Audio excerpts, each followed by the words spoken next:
সেদিন আমরা বেরিয়ে গিয়েছিলাম নিরুদ্দেশের পথে। কোথায় যাব জানি না, আর এই না জানার মধ্যেই আছে অন্যরকম এক ভালো লাগা। একটা আনপ্ল্যান্ড জার্নি কিন্তু আপনার মন ভালো করে দিতে পারে নিমিষেই। তাই কখনো মন খারাপ থাকলে একদম নিরুদ্দেশের পথে বেরিয়ে যাবেন। পথেই দেখতে পেলাম একটা অ্যাক্সিডেন্ট হয়েছে, দেখে মনটা খুব খারাপ হয়ে গেল।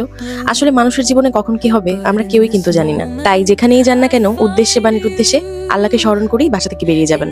পরিবেশটা ছিল খুবই সুন্দর, আকাশ মেঘলা ছিল, হালকা হালকা বৃষ্টি হচ্ছিল। তবে এই বৃষ্টিতে আমার এই শখের পার্পল কালার জুতাটা একদম কাদে লেগে নষ্ট হয়ে গেল। Whispers in the rain, calling out my name, echoes of your touch, I feel it all too much. In this gentle storm, I'm not alone.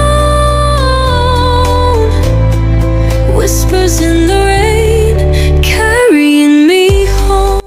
বৃষ্টি বেড়ে যাওয়ায় আমরা রাস্তায় এক জায়গায় দাঁড়িয়ে রেইনকোট পরে নিচ্ছিলাম।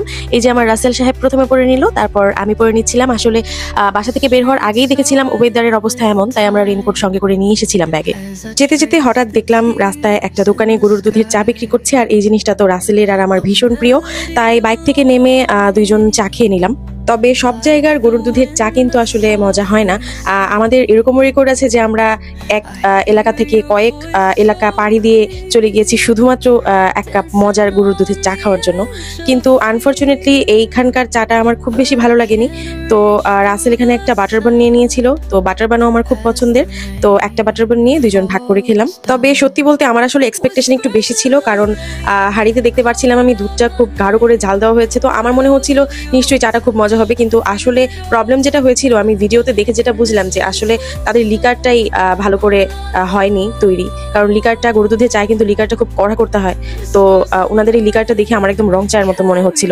যাই হোক, তারপরেও এই বৃষ্টি স্নাত দিনে এক কাপ যেমনই হোক না কেন, এক কাপ গরম চা খেলে কিন্তু আসলে ভালো লাগে। আমার কিন্তু তাদের এই মাটির চুলাটা বেশ লেগেছে। এত বড় একটা মাটির চুলা, তার উপর একটা টিন দিয়ে তারা এই চা বানাচ্ছে। সো তাদের গ্যাসের খরচটা বেঁচে যাচ্ছে। এই তো খাওয়া দাওয়া শেষ, এখন আবার রওনা দিয়ে দিব।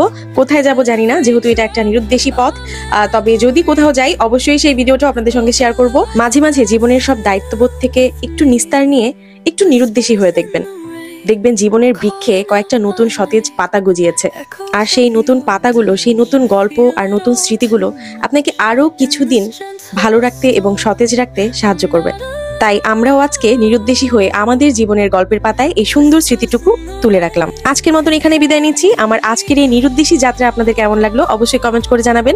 লাইক এন্ড শেয়ার করে সাপোর্ট করবেন, and of course follow mom and Nuha's blog.